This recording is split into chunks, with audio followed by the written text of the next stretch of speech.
Radio María siempre es la misma, como nos pasa con la patria. Paisajes diversos, diferentes tonadas, pero ¿sabes qué? La patria es la misma, es Argentina. La patria es Argentina, ¿eh? Qué bueno que así sea.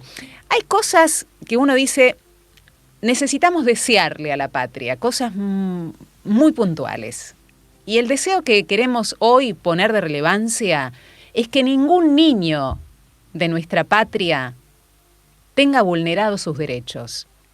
Hace unas semanas, la Universidad Católica Argentina arrojó como dato que el 63% de los niños y adolescentes en Argentina son pobres, con la vulneración de derechos en muchas dimensiones, pobreza multidimensional. ¿Cómo hacemos para prevenir, cómo hacemos para abordar esta temática? Es muy difícil, son niños, son pibes, argentinos. ¿Cómo le estamos hipotecando el futuro y cómo podemos hacer para no hacerlo más? Vamos a hablarlo con Martín Bonzo. Él es abogado, es especialista en derechos de la infancia. Querido Martín, un feliz día de la bandera, un feliz día de la patria. Qué importante, ¿no?, que podamos abordar estas temáticas en torno a los niños que son el futuro justamente de nuestra patria. ¿Cómo andás? Totalmente, bueno, buenísimo, Verónica, este Día de la Bandera, una bendición única, maravillosa, y nada mejor que volver a aportar nuestro granito de arena en la concientización de la voz de los niños, ¿no?, del espacio que ellos se merecen en la sociedad, de la necesidad de frenarnos y hacer un alto en el camino como adultos y pensar qué es lo más importante de nuestra sociedad, de nuestro país, en última instancia del mundo entero. ¿Qué es lo que nosotros consideramos más importante? Nada más importante en nuestras vidas, en nuestra sociedad, en nuestro país, que los niños y los derechos de ellos que, como tremendamente dijiste, están tan vulnerados y tan atropellados, ¿no? Estaba viendo recién el nene que hermoso que juró la bandera, ¿no? Desde chicos, como esa necesidad Sí. que tienen los niños, que tenemos de tener estos valores, de ser formados en valores, ¿no? Y fundamentalmente desde ya en valores cristianos. En sí, el tema es muy, muy complejo, muy delicado, tiene muchísimas causas, pero parte fundamentalmente de la toma de conciencia de que la prioridad son ellos y de que tenemos que hacer todos los esfuerzos para garantizar sus derechos. Gracias a Dios, de a poco se va logrando, pero cuesta mucho todavía porque el tema económico no acompaña. Y como se dice comúnmente, si no hay comida en la mesa o si no tiene cubiertas las necesidades básicas, estamos en un problema grave para ese futuro niño, para la adultez futura. Entonces, es un tema muy, muy complejo. Pero bueno, las leyes están a favor, tenemos que tratar de implementarlas, de concientizarlas, porque nadie nace sabiendo ni tiene obligación de conocer las leyes, pero se presumen conocidas, ¿no? Entonces tenemos que echar manos a ellas y proteger sus derechos, como dice la ley clásica de protección del interés superior del niño, la 26061, que dice que el primer lugar de garantía de los niños y de sus derechos es la familia, como órgano primario. Es decir, la familia es la que tiene que estar ahí velando que se cumplan todos sus derechos, desde alimentación, crecimiento material, psíquico, espiritual. Si la familia no llega, entra subsidiariamente, es decir, en auxilio, el Estado. Y la novedad de esta ley es que también dice que si el Estado tampoco llega, debe llegar la comunidad. Cualquier persona, ¿no?, de buena voluntad que pisa el suelo argentino, como dice el preámbulo, por razón de solidaridad y criterio y sentido común, debe también garantizar los derechos del niño. Esto es muy interesante porque no deja librado al azar estas vidas vulnerables, ¿no? Y volvemos al tema de los niños siempre, porque los niños es el elemento puro, es el elemento inocente mundo de la sociedad, ¿no? Santo Tomás de Aquino decía, tenemos mucho que aprender de un niño de 5 años, porque ellos nos enseñan nociones básicas. Pensemos que el primer acto de un niño siempre se rescata es el asombro, esa inocencia, ese hablar sin filtros, describiendo la realidad tal cual es, ¿no? Por eso esa frase tan linda de Santo Tomás, como que es el asombro a nosotros, a los adultos, que nos retrotrae a la niñez y nos retrotrae a la pureza que deben tener los niños. Pero bueno, volviendo entonces, como me preguntabas, al tema de cómo garantizamos estos derechos, hay mucha legislación, poco conocimiento y falta muchísimo por hacer, pero al menos están enumerados los derechos, y no solo están enumerados, sino que, como te decía en los programas anteriores, hoy tenemos más herramientas que en otras épocas para proteger, para denunciar, ¿no? Siempre hay muchas líneas telefónicas que siempre ponemos en pantalla, ¿no?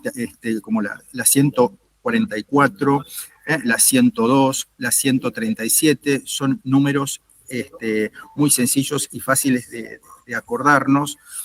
Ahora, gracias por ponerlo en pantalla. Y cualquier persona, no hace falta que sea un pariente, puede denunciar cualquier atropello a un niño. La ley da prioridad y como obligatoriedad, más que prioridad, obligatoriedad a el personal docente y al personal sanitario de los hospitales y de cualquier nosocomio, ¿no? Que no solo deben observarlo, tomarlo, sino la obligación de denunciarlo, ¿no? Aunque lleve tiempo, aunque nos cueste perder por ahí un rato de nuestra mañana o alguna otra citación, pero estamos obligados a proteger ese baluarte, eso sagrado que son los chicos, ¿no? Vos me habías preguntado Claro, también... Martín, me gustaría también hacer una pausa, porque esto último es muy importante a mi criterio. Vamos a hablar de la familia no llega a proteger, estamos hablando a veces, cuando dijimos del 63% de pobreza, de una pobreza multidimensional. ¿Cuál es la vulneración de derechos multidimensional? Alimentación, saneamiento, vivienda, salud, información y educación. Y muchas veces se da todo eso junto. No es que se vulnere un derecho. Todos los derechos de los niños son vulnerados cuando existe una pobreza en estos niveles. Y vos decías, si la familia no puede proteger por X causa, le toca al Estado. Si al Estado se le va de las manos, nos toca, y digo nos, porque todos, nos toca a la comunidad. Particularmente, ¿quiénes están más atentos? Los docentes y el personal hospitalario, el personal de salud, ¿no? ¿En qué nivel puede intervenir, y esta es la pregunta que te hago para el próximo bloque, ¿en qué niveles puede intervenir ese personal de salud? ¿En qué casos en particular que conozcas? ¿Y en cuáles los docentes, sin que la familia diga no te metás? Porque muchas veces dicen, a ver, intervengo en esto, y después la familia se me viene en contra. ¿Cómo está protegido ese docente y ese integrante del sistema de salud para que la propia familia, que es la que no puede muchas veces, no se le venga en contra cuando están encubriendo quizás algo, ¿no? Es complejísimo el tema, querido Martín, pero a ver si podemos esbozar alguna idea, si te parece, en el próximo bloque. ¿Está bien? Perfecto, sí, claro. Vamos al encuentro de la música, ya volvemos.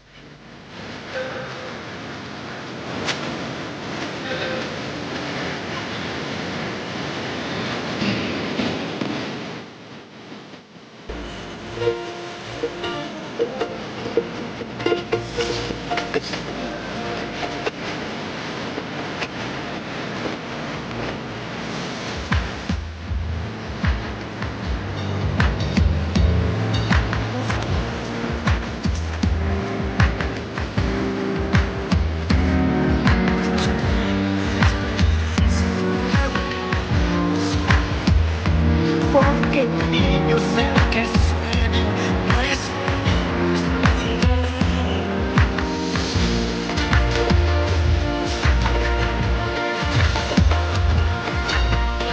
Este mundo canto yo para que pueda escuchar su petición. Por los cielos y las altas, por el aire y por la para que empiece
Día de la Bandera, protejamos los derechos de los niños. Gracias, Mariana, por la música. Tema que estamos abordando con Martín Bonzo, abogado especialista de derechos en la niñez. Querido Martín, la familia primero, después el Estado y después la comunidad. ¿Por qué motivo la familia no puede cubrir la totalidad de la protección de ese niño? ¿Por qué motivo el Estado después no puede abordar este abrazo que necesita ese niño?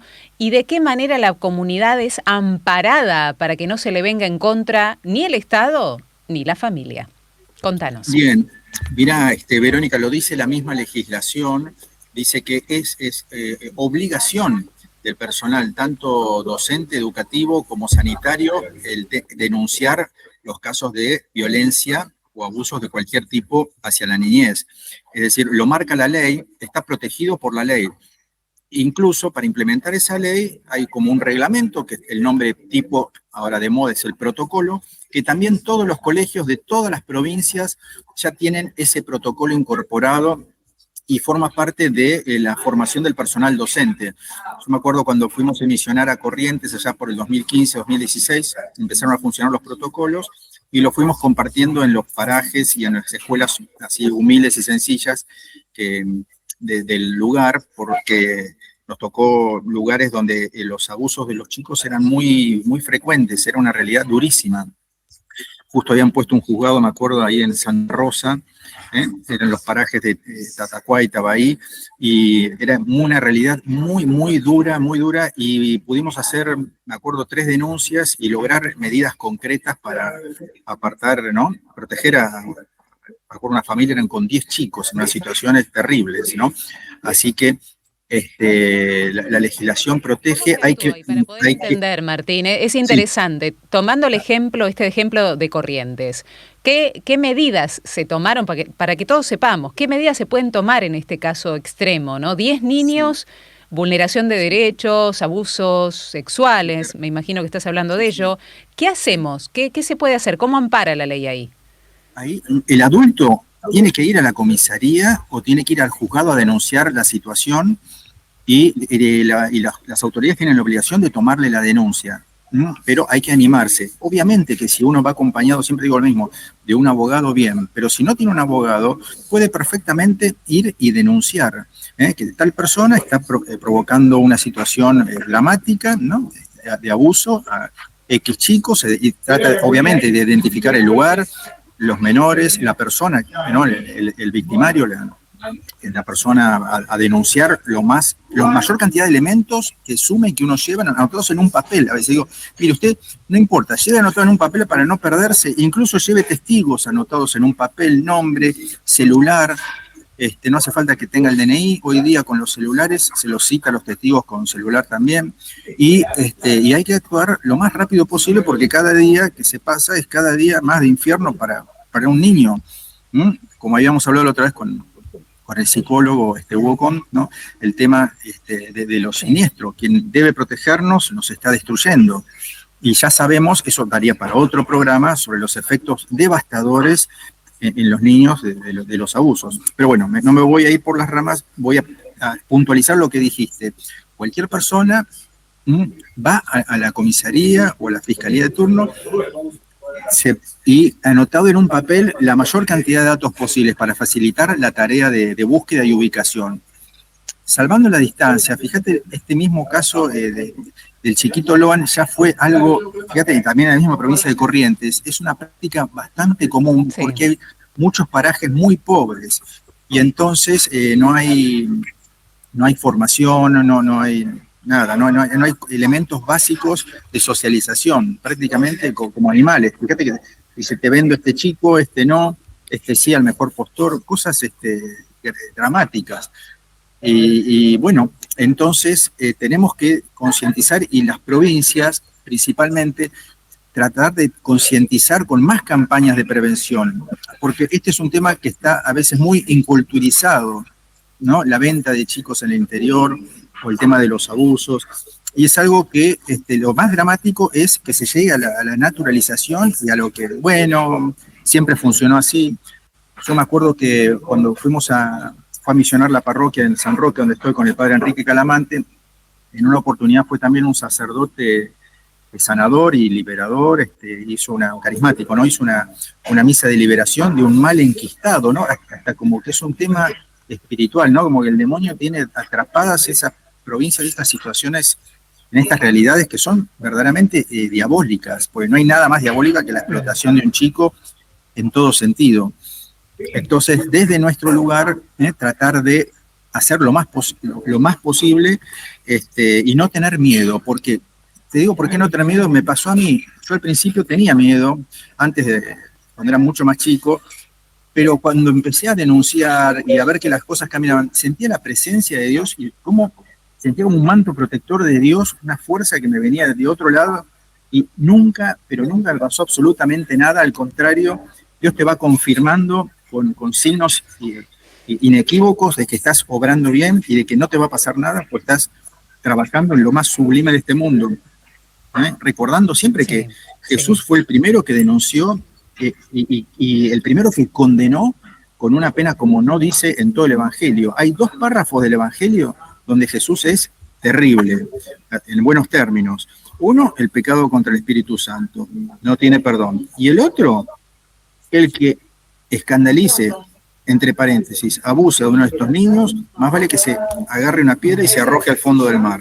Sí. Es decir, Jesús nos marca el camino. Entonces, colaboremos hasta desde el punto de vista evangélico con este tema. Martín, acá hay un docente de Entre Ríos que pregunta, tiene un caso en su aula de niño golpeado y quiere saber cómo actuar, ¿no? Verdaderamente tiene altísimas sospechas que viene de parte del padre. ¿Cómo hace para denunciar estos casos en forma particular? Docente, Pero hay que ver si existe, en la provincia de Buenos Aires, por ahí en las provincias también, están las comisarías del niño y la mujer. Si hay comisarías del niño y la mujer, es el lugar ideal. Y si no, en la fiscalía de turno. Ir al juzgado y pero en la fiscalía de turno vengo a denunciar tal situación y llevar la mayor cantidad de datos posibles. la mayor cantidad de datos posibles porque no hace falta el abuso, y lo que dice el docente muchas veces son golpeados. Me ha tocado casos de chicos con marcas de cigarrillos quemadas, cosas tremendas, pero hay que denunciarlos, y si no es en la comisaría del niño y la mujer, en la fiscalía de turno. ¿Por qué digo la fiscalía? Porque a veces también es bueno la comisaría, pero a veces algunas comisarías como que se resisten o te hacen perder tiempo. Hay que ponerse firme, y Dios acompaña. Eso, el docente que me está escuchando, quédese tranquilo que Dios no desampara en estos casos y nos da una fuerza de león que no tenemos en otras situaciones. Así que esas son las vías. Cuando hablamos de miedo, y esto está bueno hablarlo también, Martín, cuando hablamos de miedo, ¿en qué radica el miedo? ¿Miedo a la represalia? ¿Miedo a que se entere ese padre, en este caso del docente? ¿Dónde está el miedo? ¿Dónde radicaba también el miedo que vos tenías?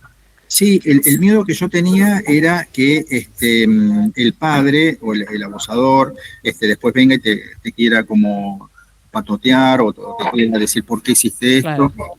Eso por un lado. Y por otro lado, incluso a mí me llegaron a mandar un mail intimidando por qué había hecho la denuncia. Me resbaló, obviamente, porque sé que Dios está con uno y está en el buen camino. Y además la ley protege y la justicia actúa. Así que la justicia actúa, y mucha gente que trabaja en la justicia está muy sensibilizada con el tema. Lo que pasa es que a veces no le llegan los casos para trabajar. Entonces, démosle de trabajar a la justicia los casos que verdaderamente merecen la pena, que son estas violencias contra la infancia, contra los niños. Claro. Por aquí Antonio, un oyente nuestro, dice: ¿qué se hace con una mamá sola, 5 niños, viviendo en una casilla de tablas y techo de chapa, piso de tierra? ¿El Estado cómo da la respuesta ahí? ¿Cómo da el Estado una respuesta en una situación, en un paisaje, Martín, que se replica en un montón de rincones de la Argentina? Sí, ahí, bueno, se trabaja con profesionales. Cuando uno hace la denuncia, lo primero que manda un juzgado, una comisaría, un juzgado se llama asistente social. Es una persona encargada de hacer el relevamiento de esa situación de vulnerabilidad. Y en base a eso, el juzgado va a tomar medidas, ¿no? Puede tomar medidas. Pero bueno, hay que hacerlos por el bien de los chicos, ¿no? Se la ubicará a la madre en un centro asistencial con sus hijos. La ley dice tratar de no separar a los hermanos, pero en casos extremos donde no hay otras opciones se termina separándolos.